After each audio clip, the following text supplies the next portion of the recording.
Hey there everybody, I'm Mark Riley. I'm back with another how to draw video. I've had a lot of people asking for a video on how to draw hands, so that's what we're going to be doing today. Brace yourselves for a video that's not going to be real easy to follow. I think drawing hands is maybe the most challenging, or certainly one of the most challenging things, and there's no magical simple way to teach it. I think people would like to have, show me a general technique for drawing all hands all the time.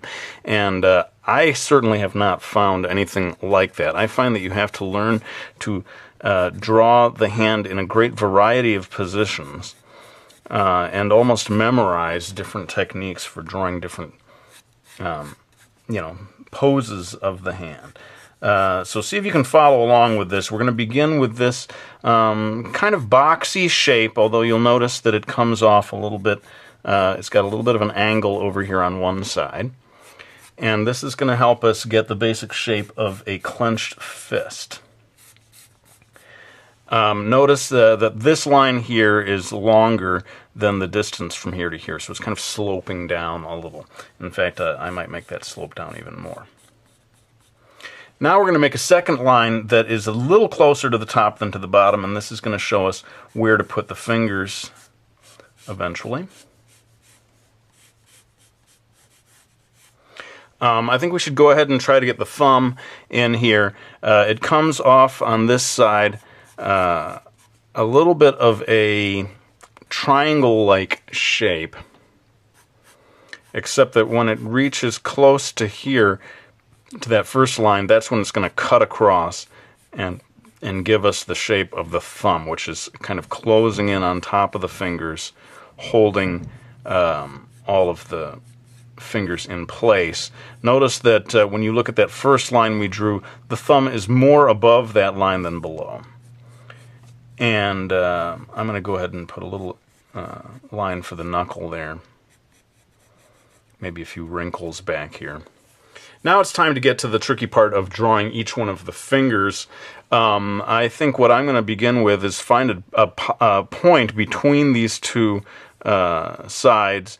This point right here is going to help me kind of divide this into two parts, more or less equal, although I guess this part over here is going to, at first, look smaller than this part over here.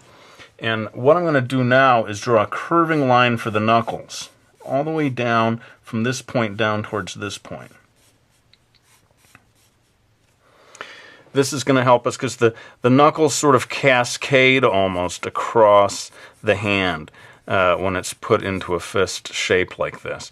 And then you can kind of get these fanning lines that delineate each one of the fingers. Notice as you get down to the pinky, as we are all aware, the pinky is the smallest of the fingers, and so the distance between these two lines needs to be smaller.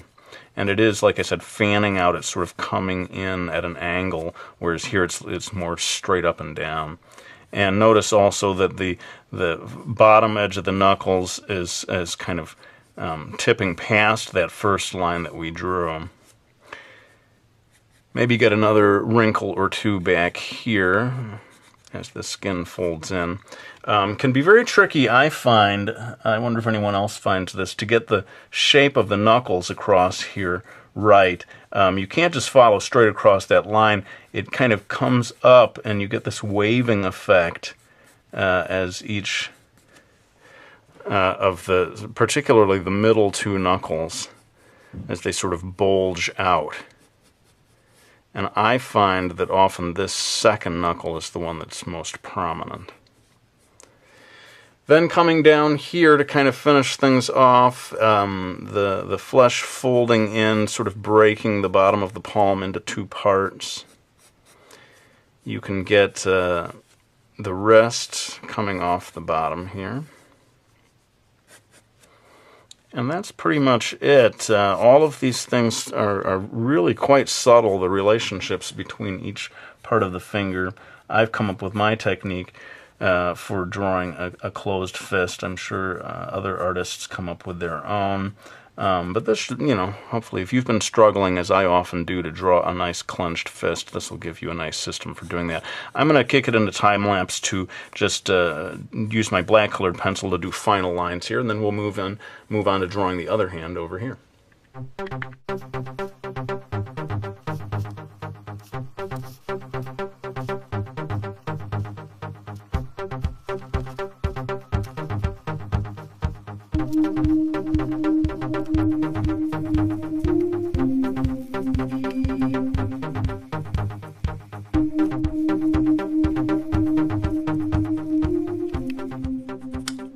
Okay, so there you have it, my attempt at drawing a clenched fist. Of course, you can see the shading adds a lot to the sense of three-dimensionality, but a lot of times, you're drawing a hand from a distance.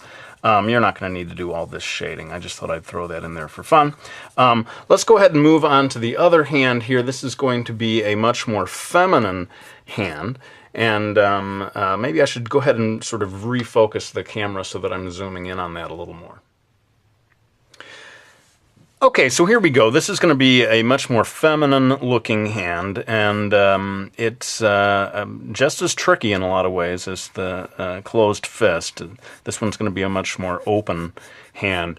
I'm going to begin by drawing, again, a sort of a boxy shape. A little hard to describe. This is going to be most of the palm of the hand. And the way I'm drawing it, it's sort of leaning to one side. That's not necessary. You could have this straight up and down if you wanted to, as long as all the lines are at the proper angles as you redraw everything. But getting this into the proper shape, and make sure you have a curving line down here. This is where all the fingers are going to come from. We're going to draw a top to this. It almost, to me, looks a little like the roof of a house, the way this comes back. And this is going to be the base of the palm. The hand is actually reaching down the way I'm drawing it in this position. So it's going to be kind of the opposite of what we drew a moment ago. Once you've got that shape in place, you can move on to drawing the fingers. And this is going to be a bit tricky. I'm going to start by drawing the pinky coming down off this side of the hand, more or less straight up and down.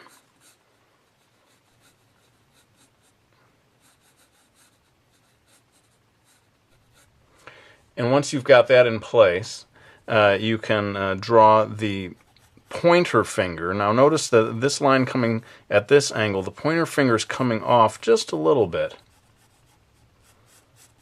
It's pointing in just a slightly different direction.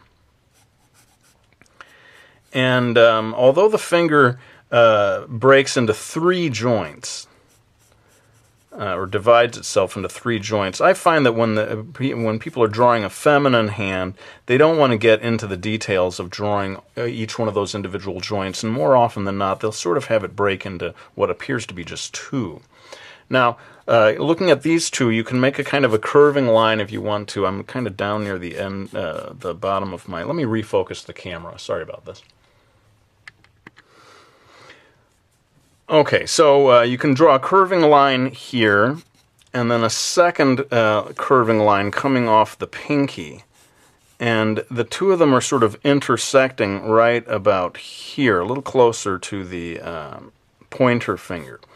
And at this point, that's where you can go ahead and put that pointer finger in there. Again, I'm sort of breaking it into 2 parts rather than 3. Of course, if you're drawing an absolutely realistic hand, you're going to have to draw each one of those individual joints. But I'm kind of trying to show you here a more of an elegant, slightly stylized way of drawing a female hand, which you see a lot in comics or even fine art, this way of wanting the hand to look very elegant. Notice that this finger is just a little shorter than the one next to it. We've got these in place. We can go ahead and start to put the thumb in. The thumb is going to be coming off from this point and curving outward like that. So I'm going to just get a curving line like this.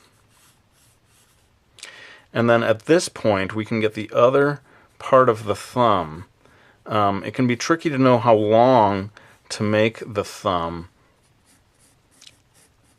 I think in this particular pose, it's not much longer. The distance here is not much longer than that of the pinky. But you're not. This area right here is not the whole thumb. As you're going to see, it curves back or continues back here, and then this indication. There we go. Indication of the base of the thumb curves back here until it trails off right around that first line that we drew there.